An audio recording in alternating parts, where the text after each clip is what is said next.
Good afternoon, good evening, or good morning, depending on where you are in the world. To be fair, I'm quite excited to share this bit of extra content because someone, Rob, over in the States, asked me to do some nippy sort of chip shots, the ones that sort of check up. And I'll be honest, the last time I was here at my local golf club and I was trying to do those nippy little chips, I couldn't. Now, I've gone away and done some online courses. I've done my TPI level 1, as you know, with all the screening, and I'm still the worst in terms of physical condition for a golf swing. I'm now doing another one, which is golf level 2, as they call it, which is going through to help with any body limitations that someone has to work around those coaching, but also they've gone on to a point talking about finesse wedges. And I'll be honest, I've been a qualified PGA professional for nearly 20 years this December, and it's not a technique that I've done through my training or have really used in my own playing or practicing. So I've never been able to share that knowledge because I didn't have it to start with. However, today, and I've had basically the first opportunity, I've had to come outside and do some real golf rather than being in my simulator, that I've tried the technique that I've learned online, and I can tell you now, I can learn and chip with a little bit more nip. So I wanted to share this. So I'm going for that flag over there. What I've also done is I've put an alignment stick at nearly the same lie angle as my sand wedge, and this becomes quite important.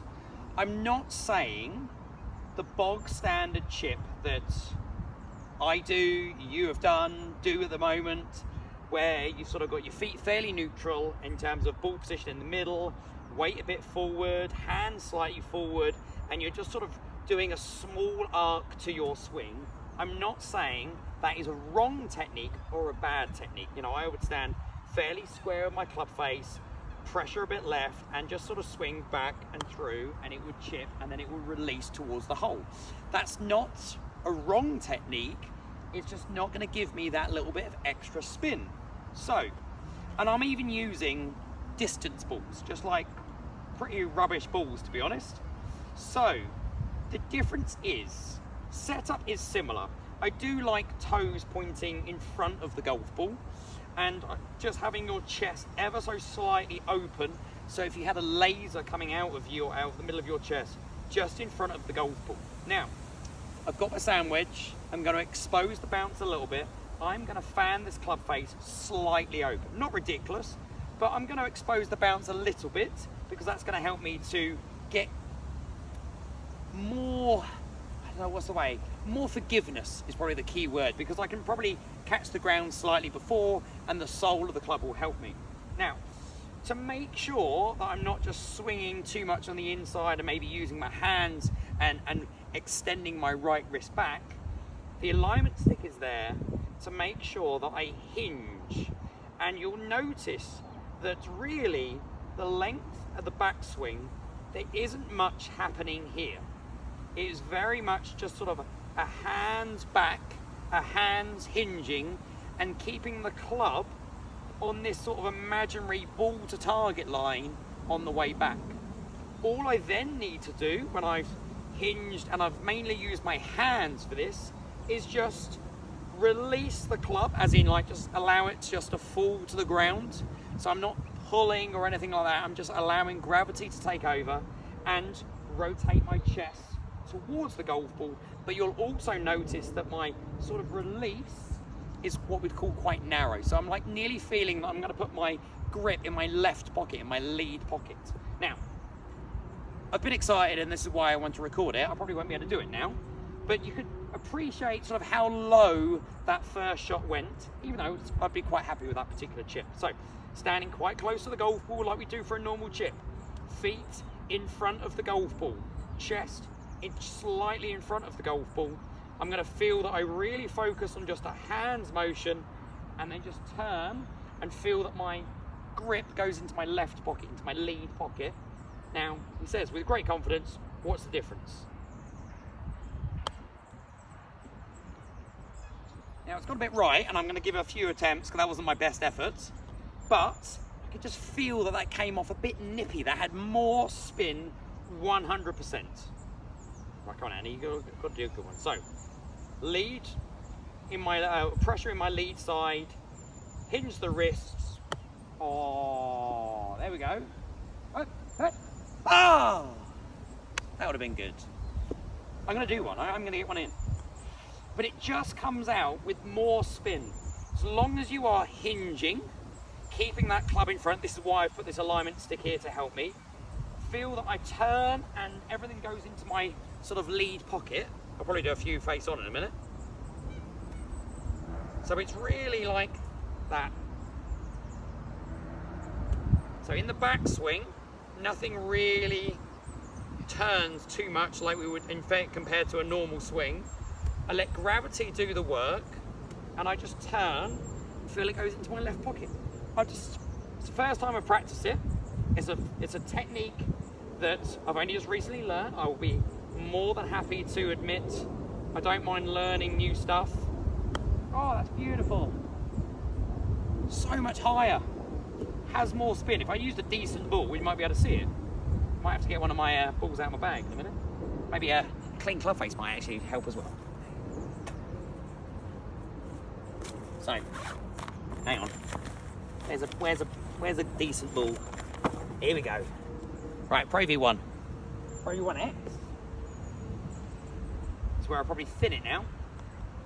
So I just wanted to share with you this content this week. Something that you can try. Definitely not saying that the techniques that I've taught or are out there are bad or wrong. It just gives a different option. It's just more spinny, in my opinion, right?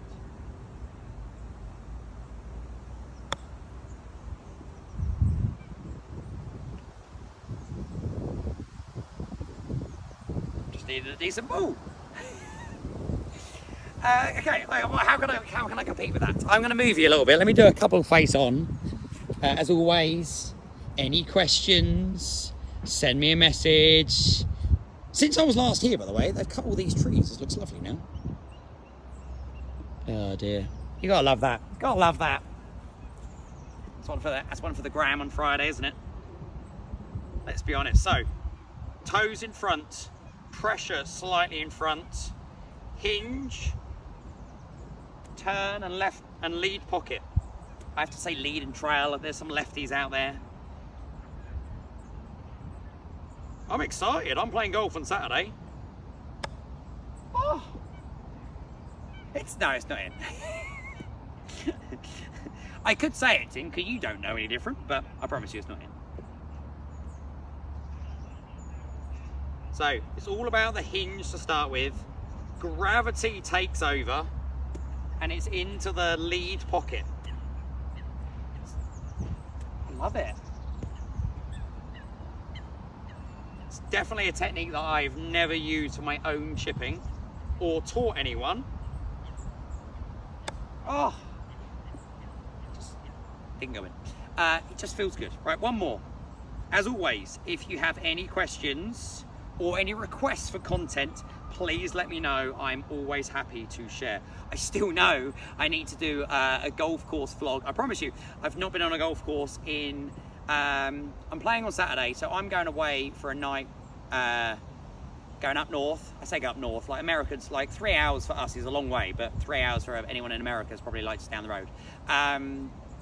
Me and the girlfriend staying a night in a hotel, bit of a last minute thing. She's got the weekend off. I've managed to wangle getting some time off work. So in terms of content, if you send me any lessons, it will probably get done, if it's after Friday afternoon, it will probably get done Sunday, Monday latest. We're playing golf on Saturday. There'll be a bit of content, but it won't be a vlog. I do know I need to do a vlog. I will try and play. Right, last one for you. Toes pointing left. Laser coming out of my chest pointing left. Focus on hinge and then turn and in the pocket. I really hope it helps your game, because it's definitely going to help my game, because I can feel I got a bit more control on those chips. Right, appreciate everyone. Hope you're having a fantastic day, and I'll speak to you all soon.